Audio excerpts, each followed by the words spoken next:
lot of women are guilty of listening to respond and not listening to understand. Oh my God, that's my number one. I'm sorry. Yeah. I say that to every person I talk to.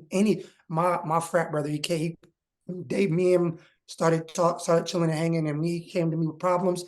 I'd be like, bro, when you're talking to your shorty, bro, I can tell right now you're listening to respond. Just chill. Yeah. And then you will see that she's doing the same thing. Yep. She's listening to respond and not just listening to listen. Take a beat.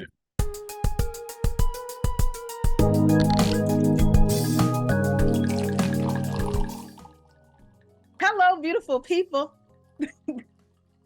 and fellow whiners, and welcome to another episode of A Little Something, the number 2 Wine About with your host. This is Siobhan Camille and Ty Michelle. All right, where sips get real and we wine while we wine. It is third Wednesday, so y'all know this is Whining with the Guys. We have some of the OG, original triple OGs that have been with us before, not new, friends, family of the podcast, Mr. Shasan Clark and Mr. B. Cox on here. And these fellas are going to talk with us today about, because they're both in relationships, hey, being vulnerable in relationship. Men, women, emotions, the things that people like to keep volleying back and forth. Men have more emotion, women have more emotions. Nah, I'm not emotional, you're emotional. We don't cut through that, get a little deeper, and have a real life conversation with some grown men about it. So grab a glass of your favorite red, white, rosé, Pinot de Agua if you don't drink, because we know Mr. Clark don't drink, so you know it's all good. And join us on the couch. Don't drink and drive, please. Don't want to be responsible. I'm proud of you. You Me? have been consistent with the don't drink and drive advertising. That's an important message. It's an important message, but the beginning of the year, my sister said, don't drink and drive, and I ain't saying it again no more this year. I said, oh, she was a little aggressive. It was like a lot of her. Like it was a lot, I don't know who made her mad, but it was a lot of bite behind that, and I was scared to even drink on the episode, but I'm driving. I said it once, I shouldn't have to say it again. I don't know. Like that was that, but she's been doing it consistently. So that's why I'm like, I got to give you a hand clap, because that first one, I wouldn't drink shit. Why are you yelling at me? Like, you know what I'm saying? Hey, y'all, hey, I hope you're having a productive week. I am a little scratchy and I don't know why. So it's the thing. What month is we in March? Oh, girl, We in March. This big 40 is coming. We in March, and in March we drink wines made, inspired, or wineries by women. So because of Women's History Month, so in honor of that, we'll drink wines that are women. I can't say based, but based, ran, owned, all the things. Women on top. Period. Okay. I like that. So that's the theme for this wonderful month of March. For all those who are new, this is what we call our popping grapes experience. Oh, points intended. And so, Sissy, let us know, what is your popping grapes experience that you are struggling to read or find on the back of that bottle? I'm trying to figure out where it's from. Oh, I think this one is Spanish. No, I don't know. Spanish wine is good. And for those who don't know, it's from Spain. It's from Spain. Okay, for those who don't know, this is quite normal. So if you are listening to this on audio, come on over to YouTube, because you actually see us try to read these things, and I guarantee you, you'll laugh. Between us not being able to see what's on the back and my dyslexia, you'll get a chuckle or two. So this is called El Goro by El Huo? El Goro. Goru or Goro? Goru. G-O-R-U. G-O-R-U for those who need the spelling. What that mean? It's just the name. It's just the man, I think. The mad hairy fella. That's literally what it says. El Gorro, mad hairy fella. It is 50% a monastrell, 30% Syrah, 20% Petit Verdot. I only know I'm not a fan of Syrah, so I don't have high hopes. I don't have high hopes. But we'll see what happens. This is by Jumila. Or is this Jamila? You trying to get all Oh, Spanish? Jamila from around the It's corner. Y'all know Jamila around the like- way. Yeah, Jamila from around the corner. You know what I mean? Yeah. No. It's from Spain. Hey, Don't listen. do this. Is The it right Sure, way. first grade. Is it double Listen. L's? Yeah, Jumia. Yes. It's Oh double yeah, S. so it's Y. Double L's is Y in I Spanish. know. Yeah. I Yeah. took Spanish.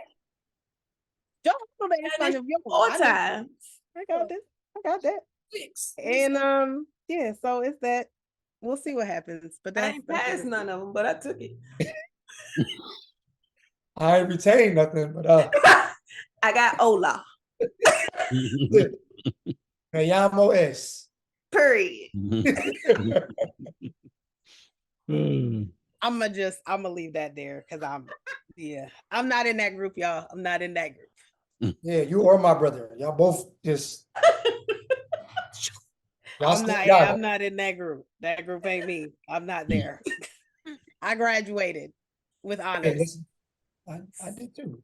I'm talking about in the Spanish. I'm still here in the Spanish group. Are you still in the Spanish group? I ain't get that.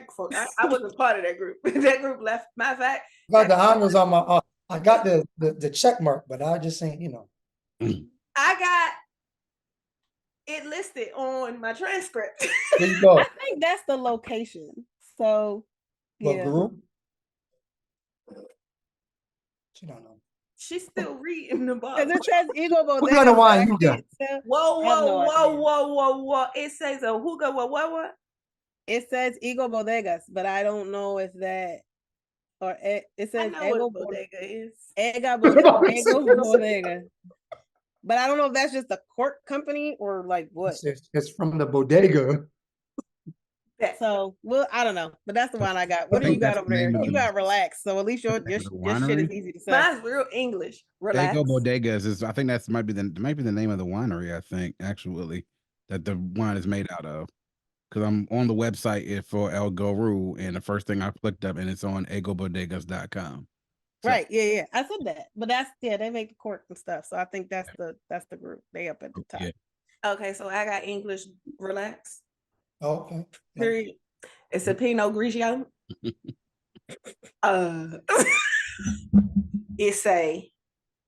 It's lightweight to medium body wine. Oh, it got stuff on the back, girl. You know my wines don't be having stuff on the back.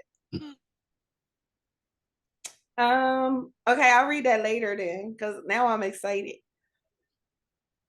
You can find this at relaxwines.com. All right. All right. Oh, it's a product of Italy. Nice. So it's Italian. We in Europe today. Europe, Italy, Spain. We here. And apparently they speak English because they say relax. They made that for y'all Americans that don't speak Italian. Man. I'm okay with that. I mean, and that's great. Yeah, we just be having fun. It's always a good time. Okay, so let's talk about feelings. Feelings. Oh, feelings. Oh, we went 2 different songs. I know. I went Steve Urkel. Sorry. We went.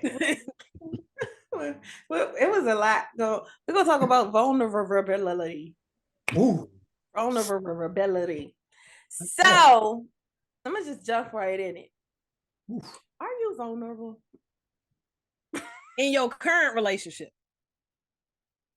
Yeah. We're not gonna look at the I hope past. We're not both gonna look of at the you. past. Anybody take it first? I guess I'll take this one first. For context, though, please tell us how long you have been with your current significant other, because I feel like that's important in this vulnerability conversation. Because it's different if you've been with that person 2 days versus 2 years. That may, That's a different type of vulnerability. so let's give you context before you say something crazy and people jump on you with this comment. And then I gotta I've been fight with them in the this- comments. I've Y'all know I've we fight. Mm. right. Sorry. I've been with this person for about, we've been dating, or we started talking and stuff for about a year, but we've been together for about about 5 months, 6 months. Okay. Okay. Um, and the vulnerability started from the beginning, more or less. I'm not a real vulnerable person. I don't really get into feelings, right? I think that a thing that helped me a lot is the fact that I teach, and I have to teach students and kids how to be social emotional. So in order to do that, I have to open up to them a little bit more, so that they will then in return open up to me. Mhm. Uh, but so I feel like obviously kids are different than somebody that you're trying to date and get to know. But yeah, it's a work in progress for your boy, I definitely I definitely get not gonna say yelled at, but yelled at because like it's pulling teeth sometimes to get information out of me because I do have my my reset button that's just like I'm cool. You know what I'm saying? This is what it is, you know. So I'm trying to learn to get out of that, but because I'm not I feel like I don't want to complain because I know it's people that got it worse than me. I try not to like express that sometimes. And sometimes that can be, to me, I think that can be misconstrued as me not wanting to be vulnerable or release. It's just like, it's people that got it worse than me. Mm. So I'm just gonna chill. Yeah. I'm good. But that's just a real quick, saying synopsis. I don't want to, clog up too much time. Yeah. Yeah, no, that's fine. And I think that's important. Your view is an important view because you're not alone. I think you're probably more common than on the other side of things. So, and I know that took a lot for you to say. So I appreciate your vulnerability right then and there in sharing that information. Indeed. BT, I mean B Cox, BT is my coworker. Jesus, turn work off. We Move have jobs. to I understand. It's all good. So I guess starting from the top, my wife and I have been together for 6 years coming up on now. We've been married for 2. We'll be 3 this coming September. Um, the question for vulnerability is always difficult for me. I'm going to preface this, and it is important. Some of y'all may think it isn't, but I think it's important. I'm a Capricorn. So, Oh, both of y'all. Both of y'all. bruh. You already know. You already know. It's Yeah. it's difficult. It's difficult for us. A lot more difficult than I think people would associate when you think about as far as how generally on average how vulnerable people can be. We'll take that and you times it times 1,000 in regards to our security and willingness to open up. We're very observant. We like to watch and peek and then form our, I guess, say judgments, based off our observations. And that therefore we do a lot of listening and not necessarily a lot of talking. So when it comes to having to talk, we're also very guarded when it comes to revealing those emotions to people because we kind of understand that this life is kind of like a game of chess and not checkers, you know? And sometimes it's the things that you're vulnerable about to the wrong people that gets you into trouble.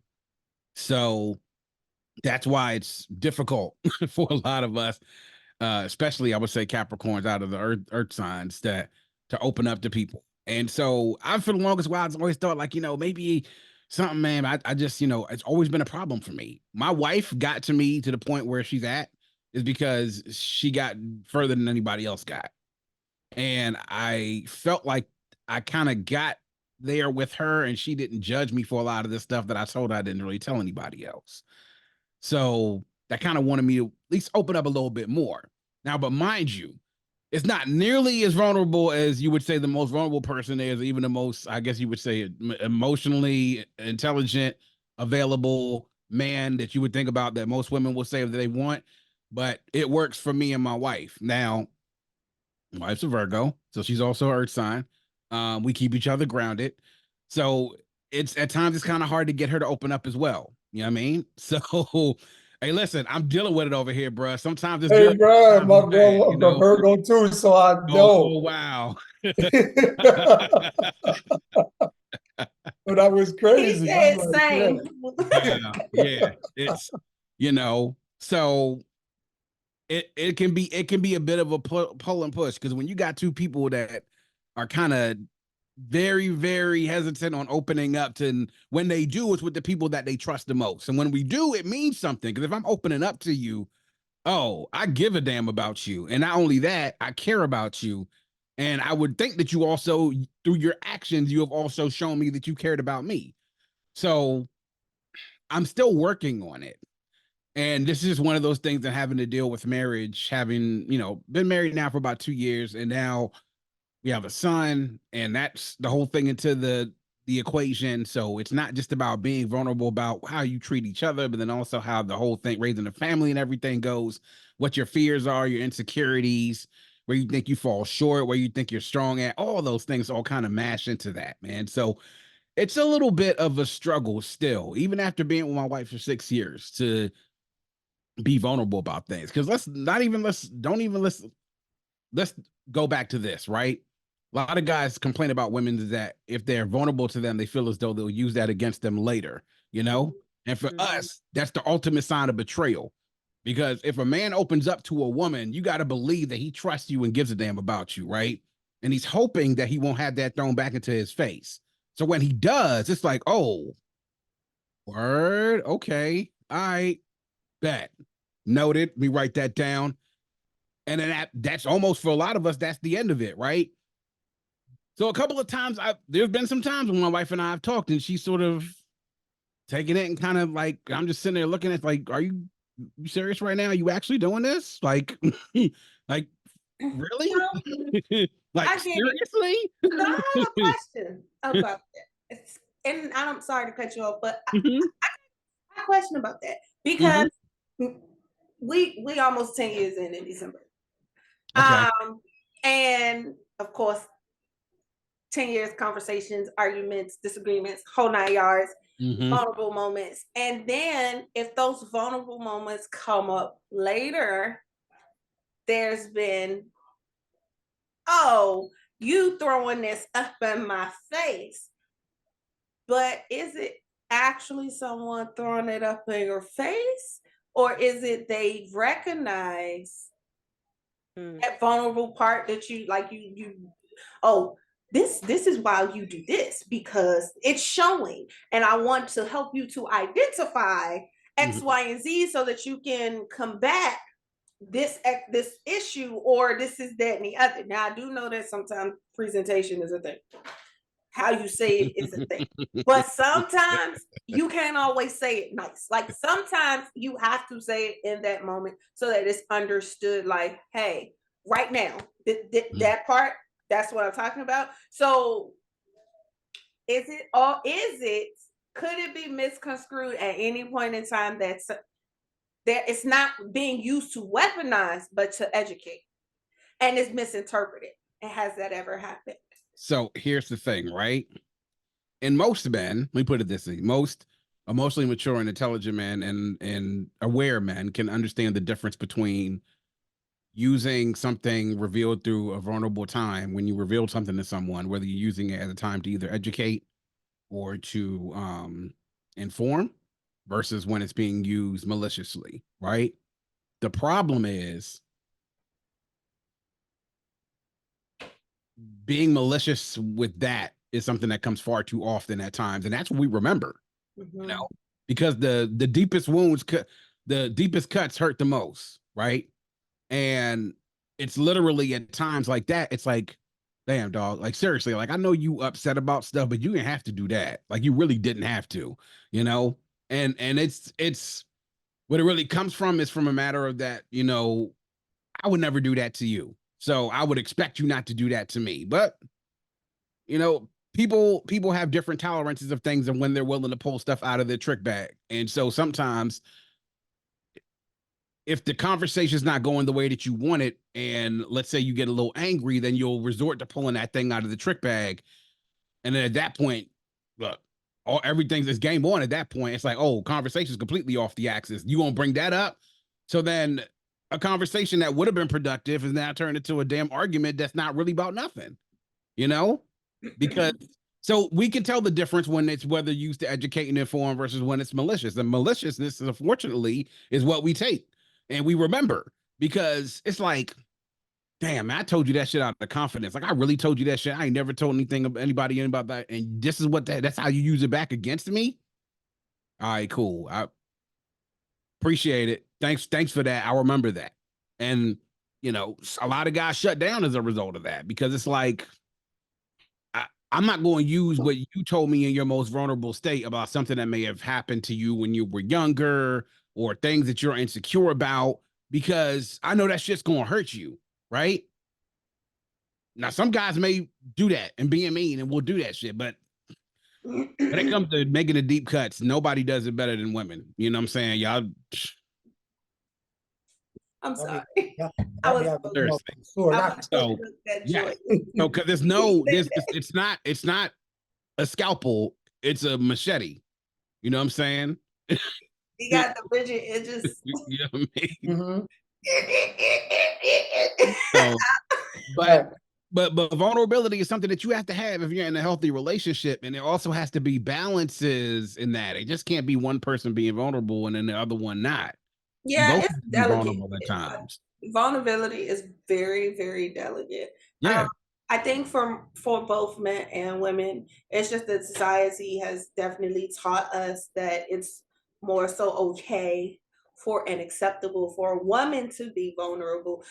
Excuse me. Society has taught us that a woman should be vulnerable. However, society has not necessarily accepted all women's vulnerabilities. So there's stipulations to that. But when it comes to the male aspect, that's like me knowing Spanish. I'm just saying. But you know, I'll never forget one time I was talking to a girl and we were actually pretty deeply involved and I opened up to her and we had an argument about something and she did something I didn't like. So I called her out on it. And so she literally threw out and just like, you know, such or whatever. Yeah, instead of you when such and whatever talking about this and you acting like a bitch. And I was just like, oh, damn, for real? So I'm a bitch now. You know? Because I shared a soft moment. Like, seriously?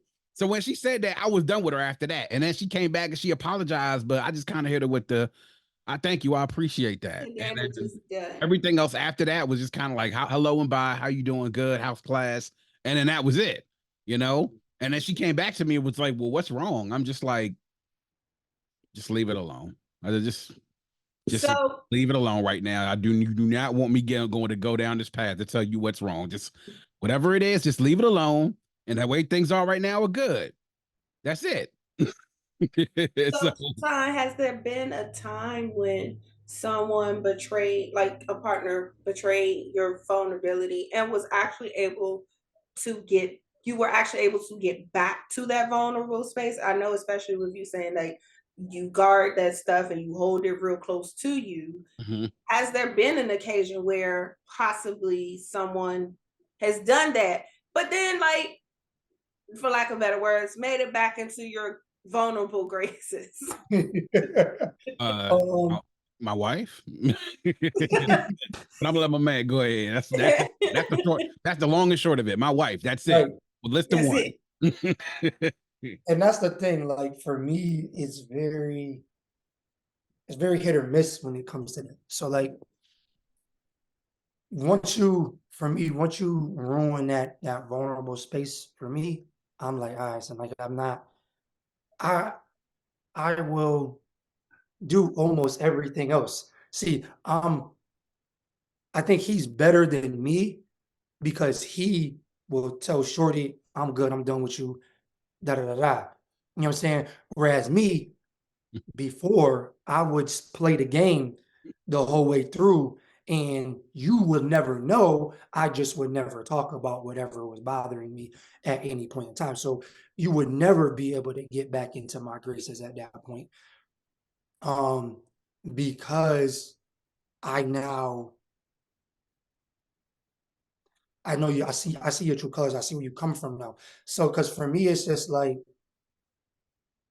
I'm a very big person, and it might be the Capricorn in me, but I'm a very big person where I'm like, there's plenty of times where I could have just threw daggers, bang, bang, bang, bang, bang, because you've been doing things that I can just chop you down at. But I'm like, you know what? I'm not even gonna say that. There you go. The Yep. B word, I could have said this.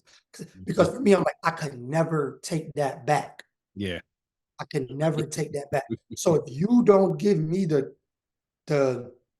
thought or the affection, you know what I'm saying? If you don't give me the time, right? If you don't give me the time from you to be like, okay, let me make sure I don't say something that I could never take back.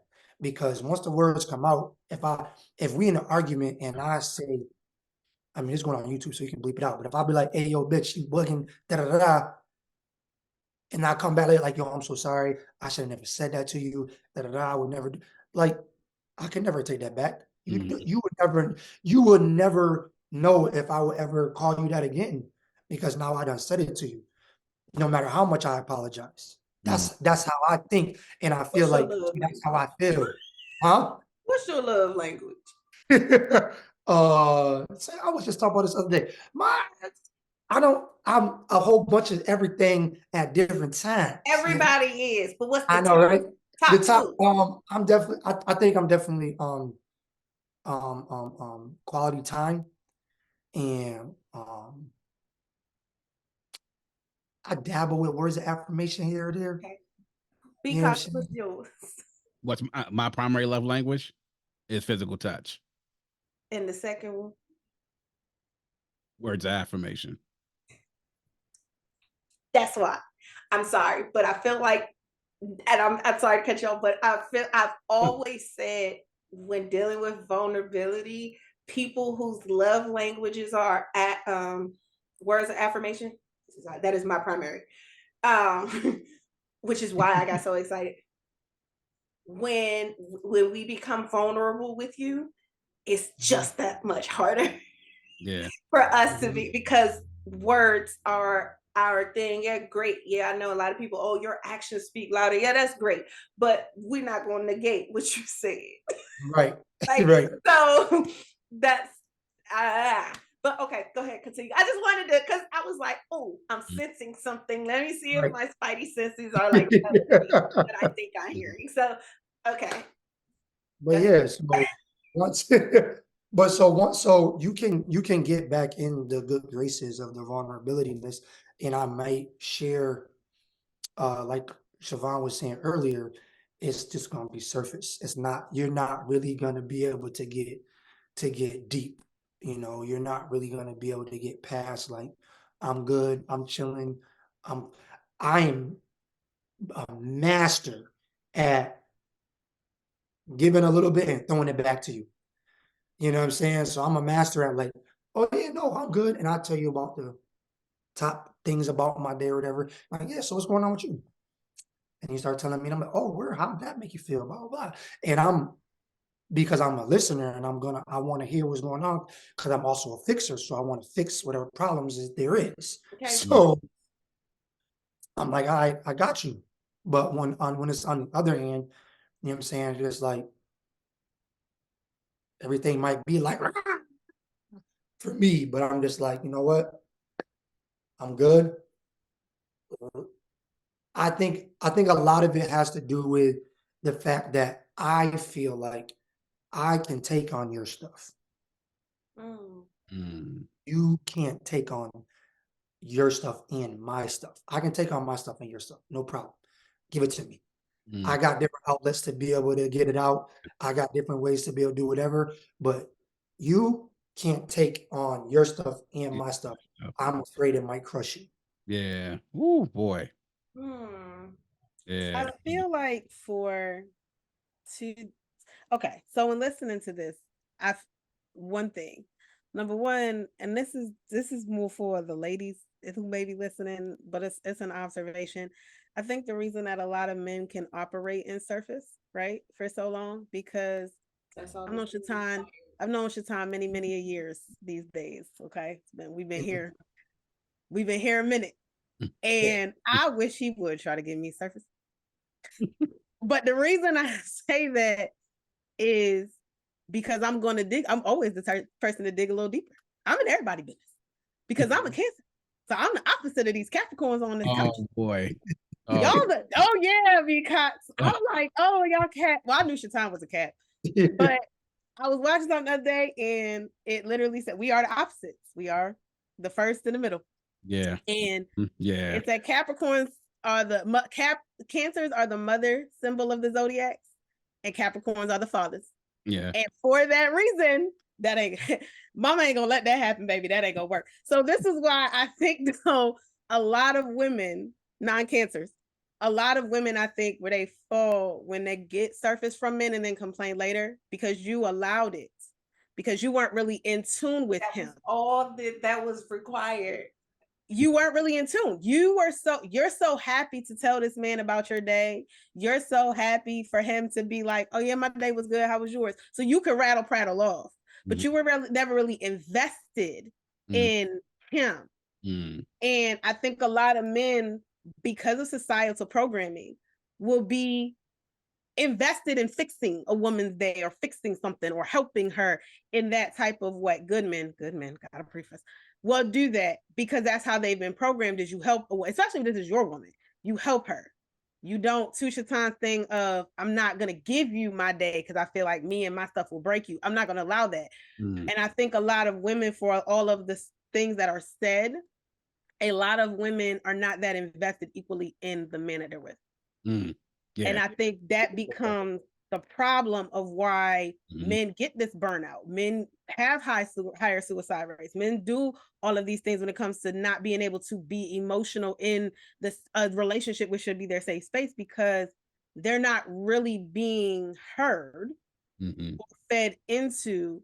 And then when they are vulnerable, it's thrown back in them. And then when they're giving surface, as much as a lot of women may complain about it, they're okay with it. That's all they require. That's all they really require is the surface of a man, and they don't really want him to get too deep because I think a lot of women are afraid they're not gonna be able to hold it or handle it, or they just don't want to, Or they don't know how to respond, or they don't know how to respond. And then here's the problem, right?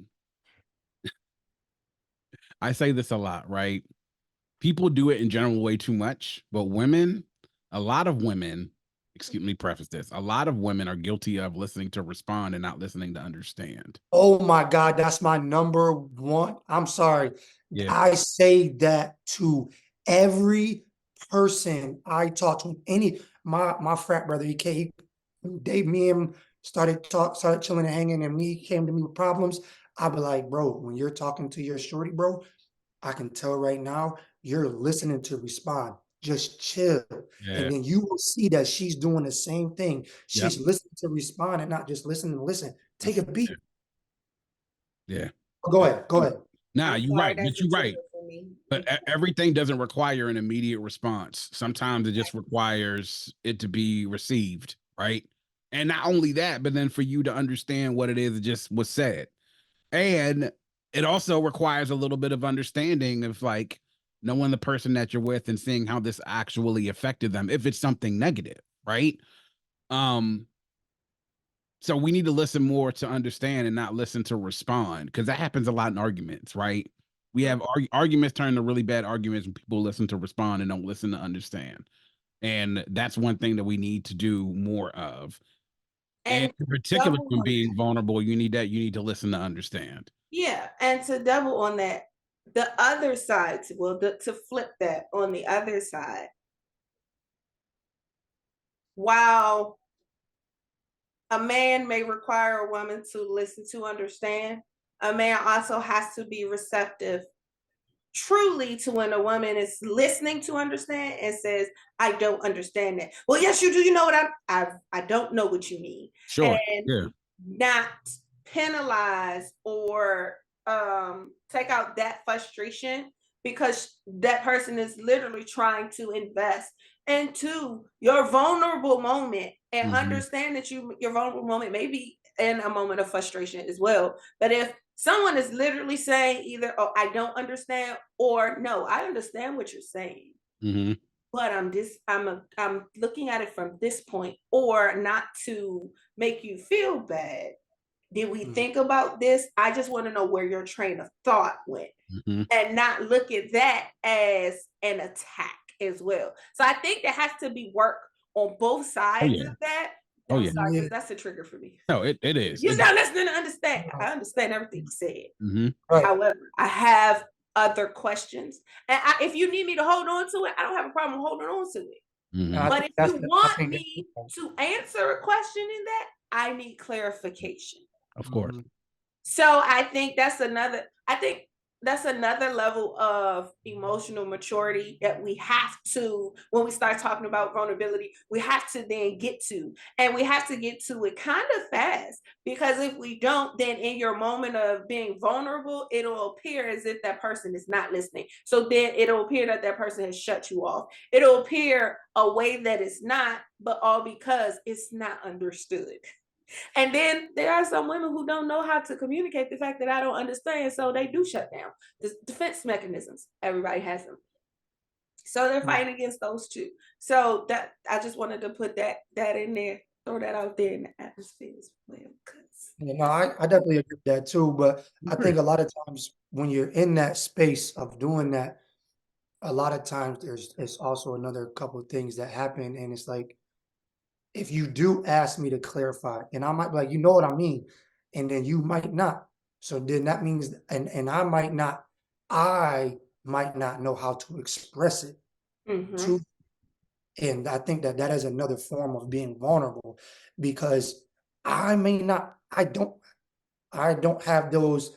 I remember I was with my ex, and I said, I don't have these whimsical and eloquent words that you string together and make it sound all pretty and nice.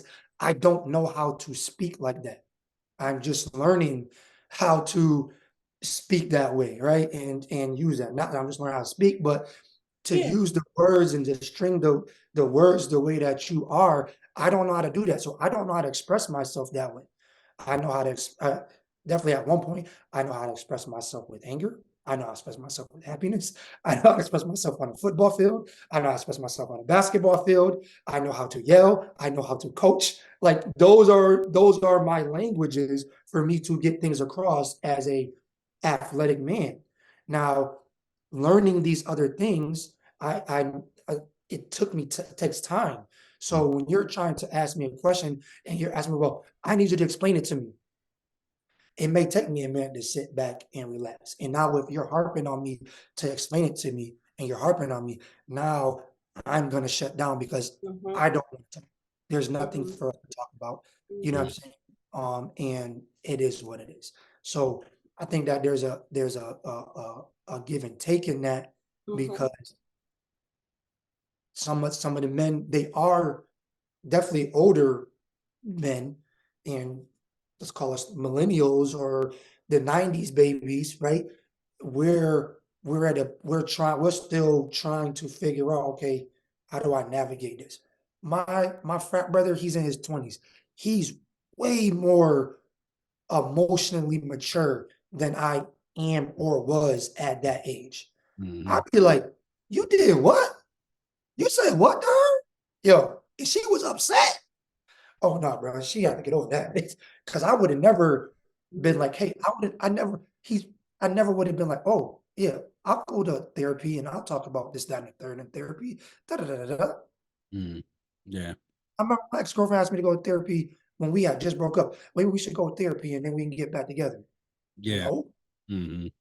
No, I don't think everybody ready for therapy either, because Yeah. therapy does bring out another level of vulnerability, but it's not just for the other person.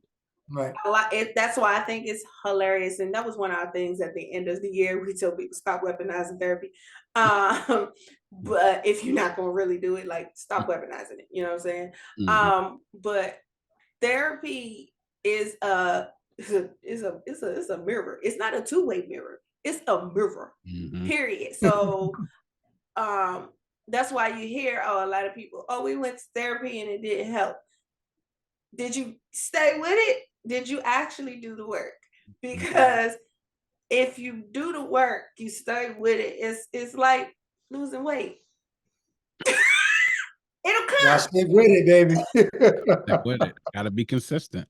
You gotta be Yeah. consistent and willing and take advantage and recognize those vulnerable moments, especially in therapy, because therapy has a way of pulling out some things that you didn't even know was a thing until it became a thing.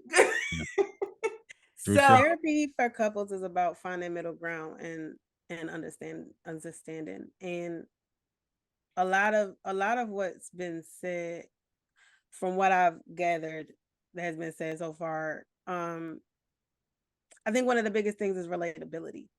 I think when people get, especially when emotions are heightened and everybody is in a vulnerable state because walls are coming down, in addition to just being like, yo, I don't understand, a lot of lack of understanding isn't not understanding the words, it's understanding the position.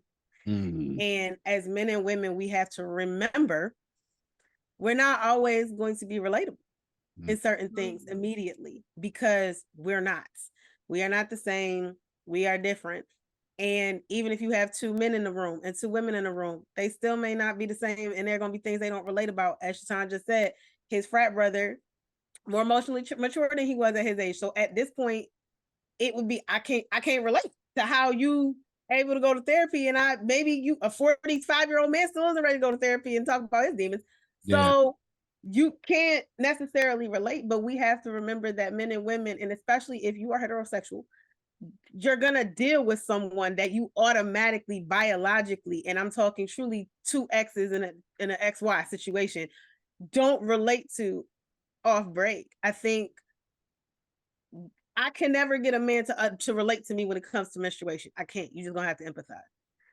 But I think it's about understanding that I will never understand what it is to get kicked in the testes. I don't have them. I don't know what that's about. But I will empathize if I see you rolling on the floor in pain, screaming because the kid kicked you in the nuts. But I won't ever go through that.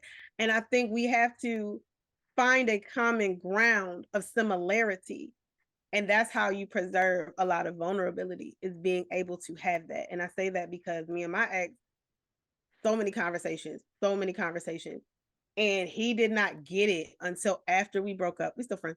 So after we broke up and he started dating and started seeing stuff from his side, even though we can't relate because I don't date women, he doesn't date men, but bullshit is bullshit, y'all. And so when you see it, oh my God, this is what's out. This is what I was trying to tell you. This is what I was trying to tell you. It's not me being difficult or, or whatever, what have you. It's that kind of a thing. I also think a lot of what's being said comes from self-awareness and personal emotional intelligence. It is very, from what I've seen, it's very rare for people to know that about themselves and be honest with themselves and others about who they are and the traumas they hold, the things that they bring, the reasons they bring them. Takes a lot to get there.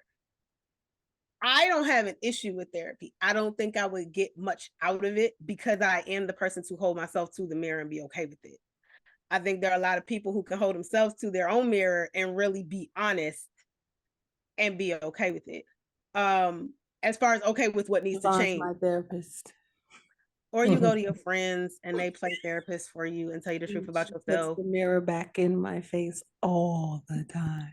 I'm here for everybody to do that. I just tell her, I don't want to look at the mirror. You look at the damn mirror. Get the mirror out of my damn face. And she goes, okay, but it's still here.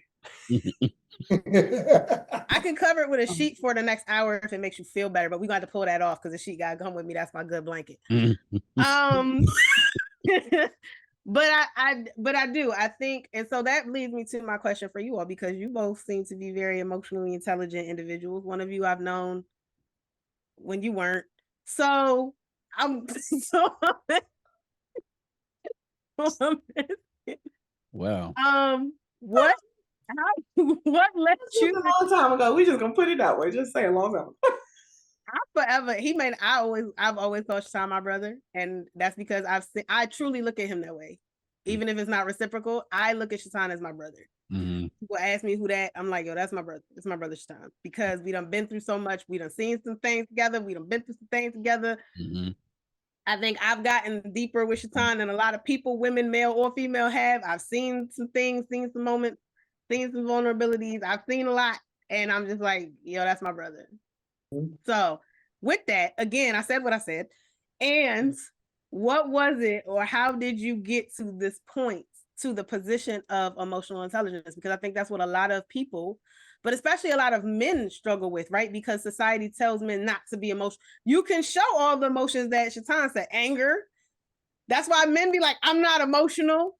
I just get mad, because somehow anger is not an emotion in the brain of a lot of men. I still have yet.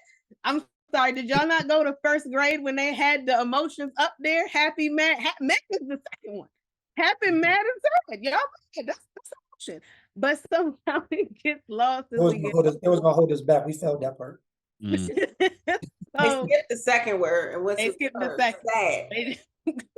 Happy, blank, sad. That's So what were the steps that you took, or what was the path overall? I'm not asking, for the past 30 years of what got you, but to your self-awareness and emotional intelligence, emotional awareness, emotional maturity.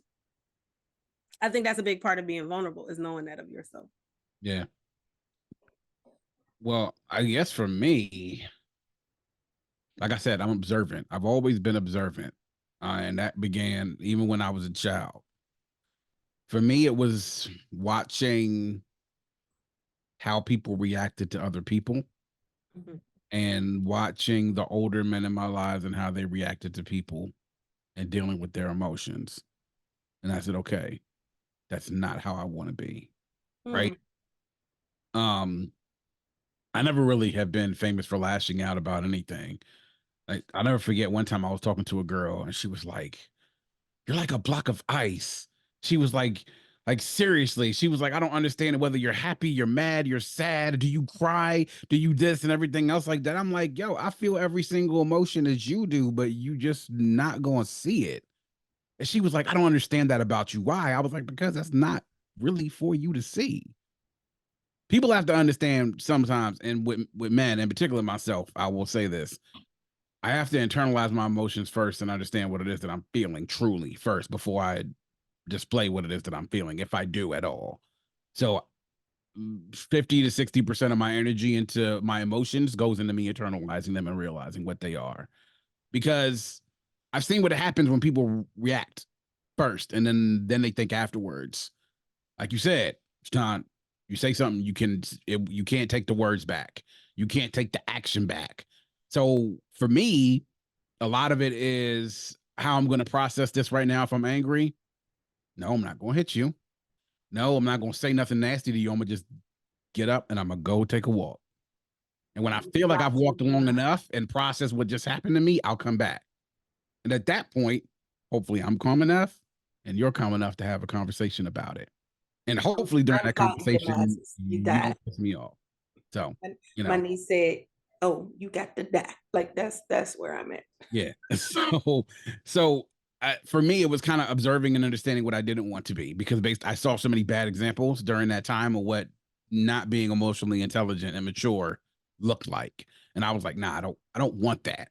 Like, I don't want that for myself. And if it means that I truly work on building the right connections to people that will be meaningful and long lasting and genuine, then good. But I'm not going to jump into a bunch of things and then be involved with somebody who doesn't know how to process how the way I think and determines me as being cold or distant or, without emotion whatsoever. I just have a way that I process it, because you know, some people will say they want that. Oh, that displays passion. To me, I'm just like, no, that's stupid, because why would you say something and everybody knows exactly what the hell it is that you're thinking at all times? That's never a good thing, by the way. I mean, granted, people talk about honesty and everything and being candid and all that. Look, that's good, but everybody is not supposed to know everything what you are thinking at every single time. It's just not supposed to be that way. That's my opinion. But I've spent a lot of No, time. that's not an opinion. That's a fact. I'm gonna I've solidify that as a fact for you. You don't have to say it. I thank said you. it. That's a fact. I appreciate that. But I've spent a lot of time self-reflecting, and that's how I think I was able to get to the point where I am right now. And so I've done a lot better job of listening to understand, because I've been doing a good portion of it my entire life. Like, I don't know why it is that I've been the friend that a lot of people vent to, like, no matter who my friends are. And so, Because they think you are the vault, because yeah, you don't show the emotion to everybody. That I think that's what tends to happen to the people who don't show a whole bunch of emotion. They yeah, feel like, oh, they can be trusted with everyone else's vulnerable moments. So yeah, you do end up taking more of that.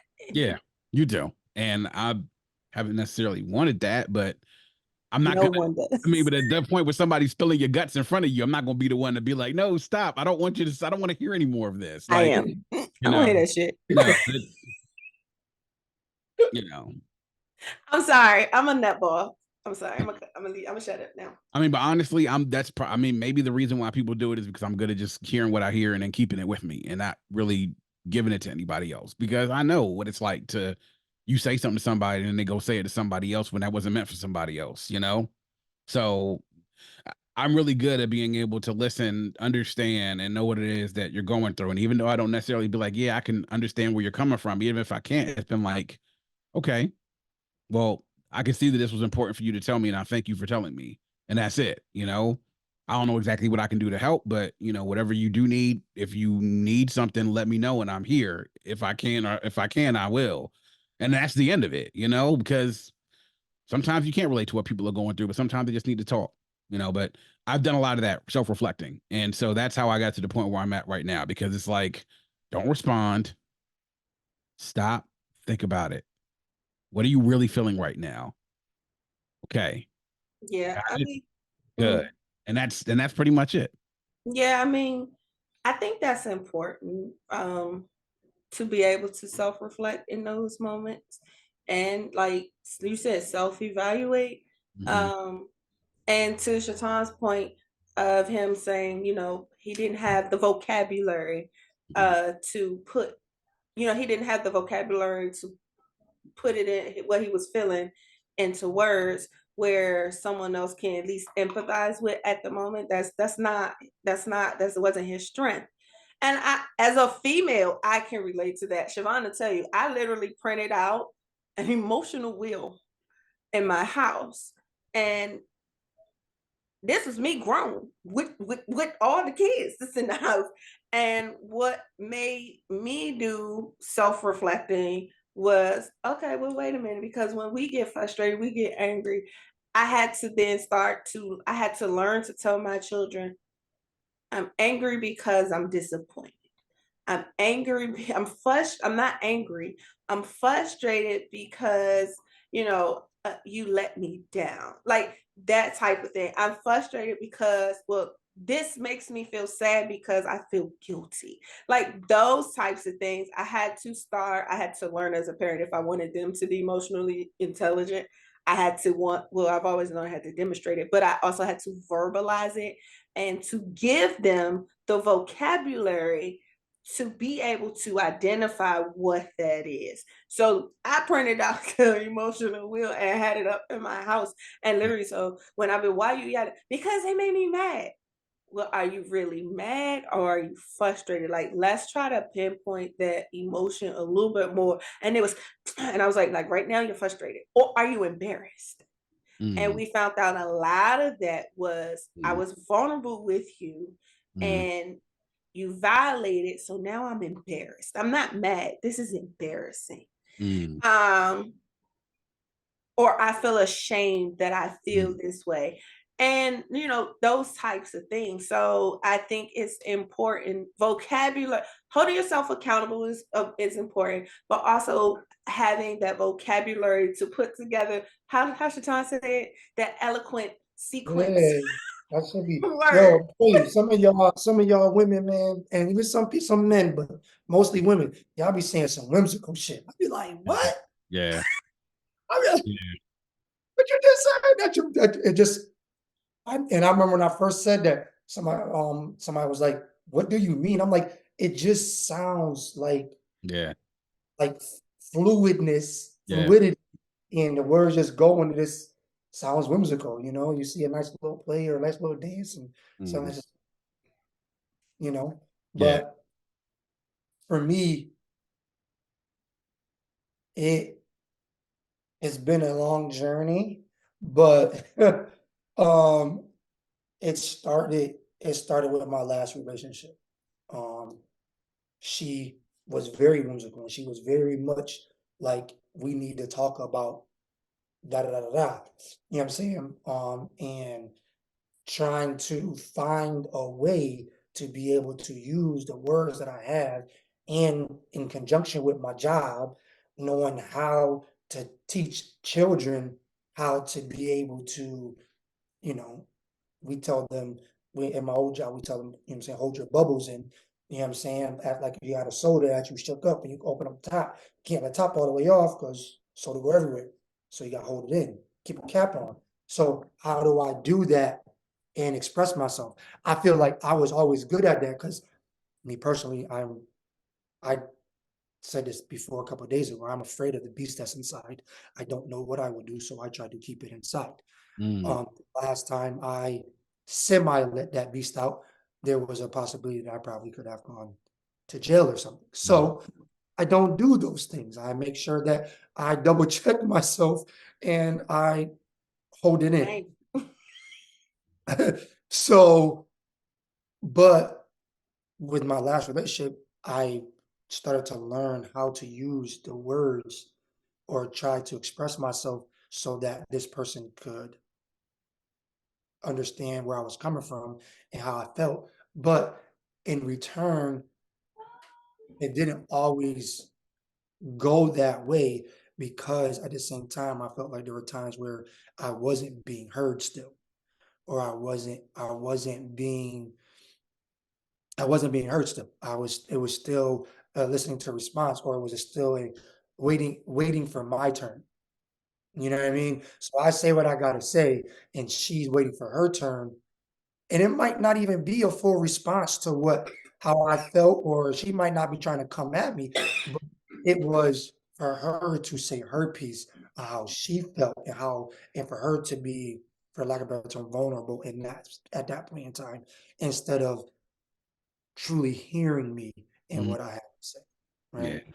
Um, and then coming into this relationship that I'm in now, still doing the same thing, navigating a whole bunch of other different aspects of the relationship that I'm very new to, um, as well as trying to be vulnerable, trying to meet their needs as well. So, being able to communicate in the way that they need to be communicated to, but also, I'm just gonna say it, I'm in an interracial relationship, so trying to be myself at the same time, but also trying to be sensitive to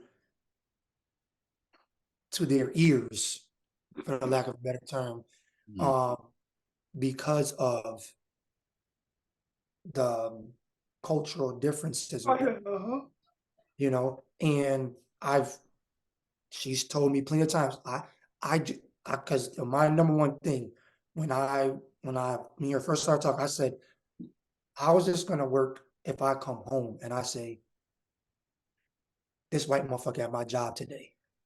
You know what I'm saying? And for me, like, it might seem silly to say that that's being No, vulnerable, but it's rude. no, not you. I'm not laughing at you. I'm saying, but for her, that to other people, that might seem silly, as that's not being vulnerable. You're Mhm. just you're complaining about people at work. No, that's being vulnerable because I might not come home to complain about it because you might not be able to handle that. And she says to me all the time, listen, I'm here to listen to you. I'm here to take it off your shoulders. You know what I'm saying? Like, tell me, you could say that. I'm not going to judge you for it. So when you hear those words, hearing those words, and somebody truly following through with those actions helped me to be more vulnerable in different situations and different conversations because she has said, like, and she has done it where it's like, oh wow, I said it and she didn't get mad or she didn't say this or that, you know, so maybe I'm okay. But yeah, so that's been, I think within my last two serious relationships really put me on the path. And as B Cox said, like myself, right? Like I said that if I want to be able to be in a healthy, successful relationship, I know that this is the work that needs to be done for it to happen. Or we're gonna have a unhealthy, toxic relationship. Mm-hmm. Right. Yeah. Yeah. The Okay, so actions following up with the words is key. my Really. last question, and Uh-oh. I'm done, I promise. Mhm. You said toxic relationship. I was gonna bring that up. Do you think that there's a such thing as being entirely too vulnerable where it creates a toxic relationship? Yeah, I do. I think that I I think it goes back to what B Cox said. You don't have to say everything all the time. So sometimes there are things that you I may be frustrated with you with something, and it could be a back and forth, and it could create a very toxic environment if every time you're doing something, every time you're saying something, every time whatever, I just need to express myself and I have to say this to get this. I'm like, no, we don't. Not. And maybe that's just me, but I'm just like, not every time, my G, not Yeah. every. Not every time. Yeah. Come on, son. Yeah. Like, it's, there's got to be some times where it's just like, Shut Man. up. Yeah. please. You can't be raring and ready to go off 100 off the break every single time, my dude. You got to dial it back a little bit, something. Yeah. So yeah, I get it. Yeah. Uh, Yeah, my I mean, I asked because I know I've had some associates who are very open with their spouse about everything. Now, please don't get it twisted. I'm not saying that you have to hide things from your spouse or your partner. I'm not saying that at all. If you all come and y'all take turns like venting and that's y'all thing, fine. But I think there's a such thing as emotional overload for anyone, and not in the way where it's emotional overload. I can't take it now. I'm just blurting things out. Not that, but emotional overload as far as intake. You all both touched on, well, I don't want to give you I don't want to give you my stuff because you can't handle it. yeah. Some people will literally give you everything all the time, and then the other person gives the other person everything all the time, and they find themselves both stressed out beyond belief. So that's why I asked, which then can start to create problems in other areas and stress levels. Y'all, stress is a thing for real. If I ain't learned that this past couple months, it's real. Okay. All right. So just having that, oh, I'm being vulnerable with you. I'm being vulnerable with you. Or I'm telling you everything. That it's like, If I hold on. stop, if at one point in time I stop, or if I don't say something one time, now you're mad because I didn't say something one time. Well, you usually tell me everything. Well, hold on. That that can be that can be stressful and stressful to the point where it becomes toxic because now if you, like you said, that person doesn't lay everything on you, does that person start to feel, or does someone in a relationship start to feel like you can't handle your business, like you can't handle your emotions? It's one thing to vent, but to lay it all on me and or lay it all on the other person. And then if the other person, like you all said, is a fixer, Mm. that can then become toxic. Or not that well, it can become toxic if it's a repeat pattern, but it can become intense. And we know the more tension in a relationship can turn into toxicity. So that's why I asked, because I've had some people tell me, oh no, I tell my partner everything and they don't feel any kind of way. There's never any tension. And I just find that hard to believe. So I figured I'd ask you too. Yeah, no. I You mean, might not know that it's tension, but it's Yeah. tension. yeah. I mean, what I'm great at doing is absorbing everything that my wife gives me and minimizing whatever it is that I have to give her. Like Sean says, I don't want to give you everything that I have to do on top of what you have, because what you gave me already is a lot, but I can take it for the time being. So therefore, I'm willing to eat it, for lack of a better word, because of that. But I can't shift what it is that I have, because it's like the things that we carry. It's yeah, man. It's no idea, and I'm not saying that as a matter to throw it in like women's faces as far as like with men, but the amount of things that men will carry that you will never hear about or never even sense is immense. It's like an abyss. Is really what it is. Like a never-ending hole of things that men will carry that they will never vocalize, never verbalize, and will never show. Um, it's a lot. So therefore, were we willing to sort of take that and not, you know, not have to worry about giving anything back to anyone, because it's just like, oh no, what I have, if I continue to pile on, then that'll be the end of it. You know what I'm saying? So I don't want that.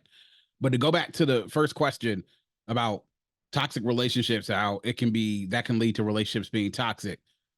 Vulnerabilities are bad in a toxic relationship when they're used against you. And I'm not talking about through words either. I'm talking about through actions. If you express being vulnerable about something, about an insecurity, about a problem, about a memory, and then that is then weaponized in a way other than just by using words, that's when it becomes toxic, and that's when it becomes bad. Because it's vulnerability shouldn't be bad in a relationship, but when it's toxic, when you take those and start weaponizing them against well, by someone else other than using words, that's when it's bad. That's when it's really, really bad. So, and that happens in non-toxic relationships too. But in the toxic ones, it's like you're literally a match away from this TNT blowing. And, that's not a good thing. Yeah, that amplification is definitely dangerous in toxic relationships. Sissy, you got anything else? Because that was my last question. I be having conversations with different people at my job. We have a variety of relationships, a variety of people, a variety of everything. It's just a little small in society work environment, and we have different conversations with certain things, and it just so happened we were talking relationships and vulnerability and situationships. That's a whole different. Woo! And a lot of these people are younger than me, so You can't be vulnerable. You can't be vulnerable in a situation. Shit, come on now. we look. Did I say we're not gonna go there? Okay. You're right. My bad. My bad. Like, I know I'm somebody's mama, like somebody's like body's mama. Like, I got teenage adult children, but I felt like somebody's mom. Like, what? So I was like, you know what? This is just it was an on-time topic, an on-time conversation, and then us having this subject here on the podcast. So I just figured I'd bring it up. Sister, you got anything that you want to ask or throw out there before we wrap this up today? Nope. That's crazy. Well, on that note, ladies and gentlemen, we're gonna say cheers to that. One, we'd like to thank both our not really guests, but guests, friends of the podcast for joining us to talk about this wonderful topic of being vulnerable. We love to hear men's perspectives and points of views on what things look like from their eyes and hearing it directly from their mouth. So as always, we want to thank you all for joining us on the show. And before we go to our wine review, let the peoples know where they can find both of you. Yeah, brother. Right. So yeah, so you can find me at Shatondom, SHATONDOM on Instagram. I do fitness. So I am a personal trainer. I do online fitness. I also work for Blink Fitness as well as a trainer. So I do online and in-person training all over. So if you need me, holla at your boy. I got some workouts. I got the workouts for you. All right. So you can find me on Instagram doing that. And as well as you can find me on Instagram at Shaitan Shoots, because I also do wedding videography. So if you need any of those things, ladies, if you're about to get married and you want to get right in that dress and get you a videographer, holla at your boy. There you go. I got Two you. birds, one stone. Boom. You feel me? Caps all day, hustling, never tired. You know it. And for me, I'm gonna throw two handles out there on Instagram, Facebook, Twitter, Threads, at It's Lesson, at ITS Lesson, LESSON. There you can get my personal pages, everything I talk about, everything from sports to hip hop to a little bit of politics, humor, just fooling around. I also repost things from my podcast.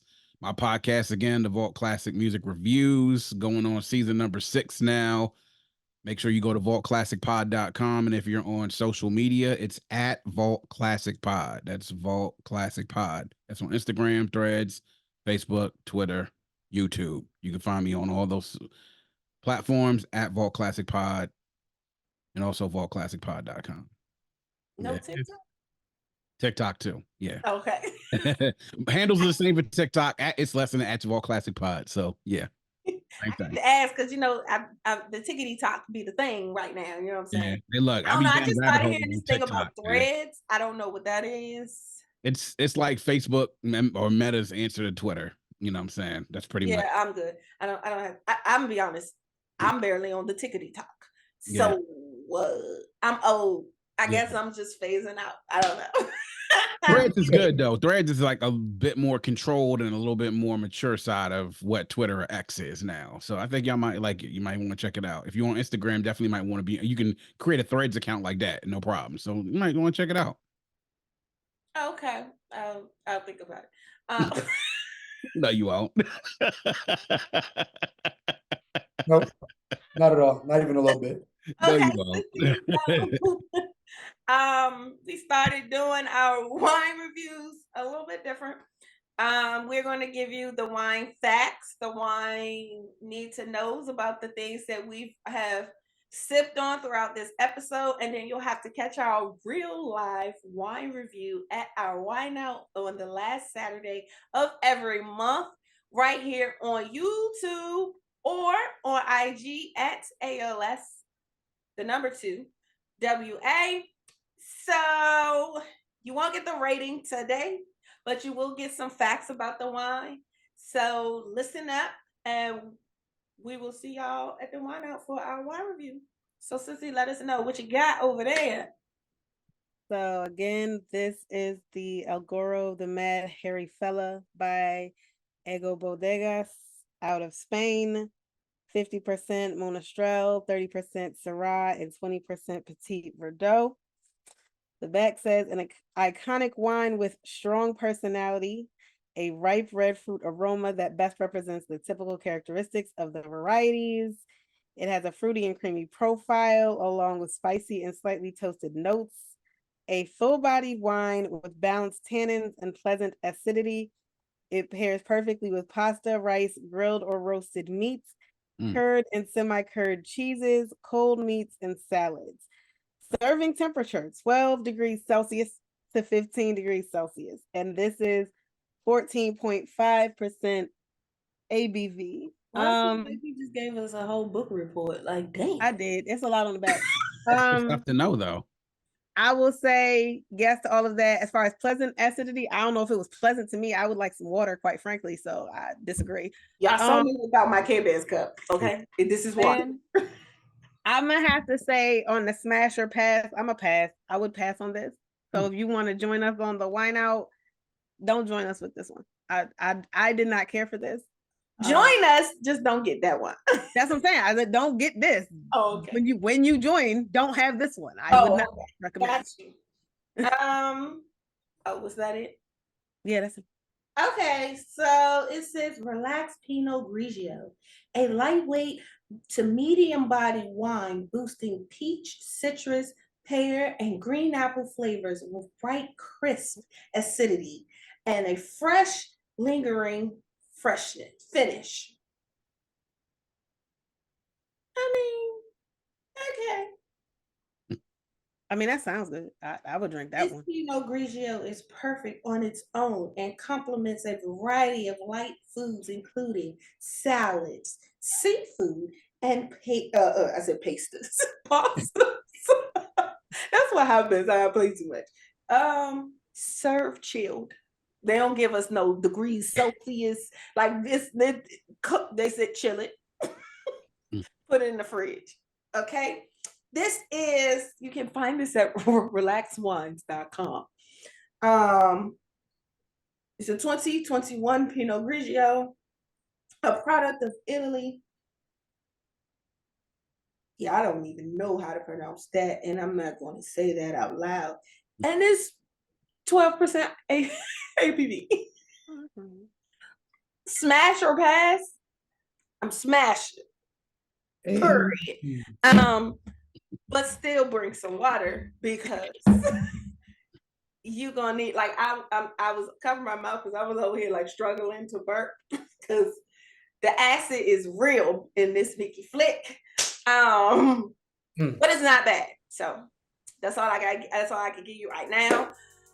Watch us on the last Saturday of the month at 3 p.m. ish. And we mean ish.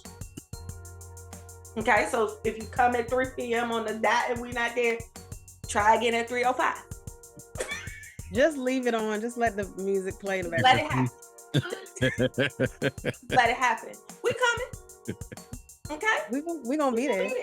If you want to see the behind the scenes stuff, log on, follow us on Instagram, because that's where all the behind the scenes before we hit play on the YouTube happens. Come to IG. You gonna see us. And remember to rotate your screen, because IG, format is a little weird. I'm just giving y'all all the little qualifications right now, like prerequisites right now, so that you understand. But we'll be there at 3 p.m. ish on the last Saturday of the month. I am your hostess for the mostest, Taya Michelle. I'm Siobhan Camille. I'm just here, y'all. You're not just here. Thank you for joining us today, and as always, there's nothing wrong with a little wine. Or a lot. Doodles, y'all. See y'all next week.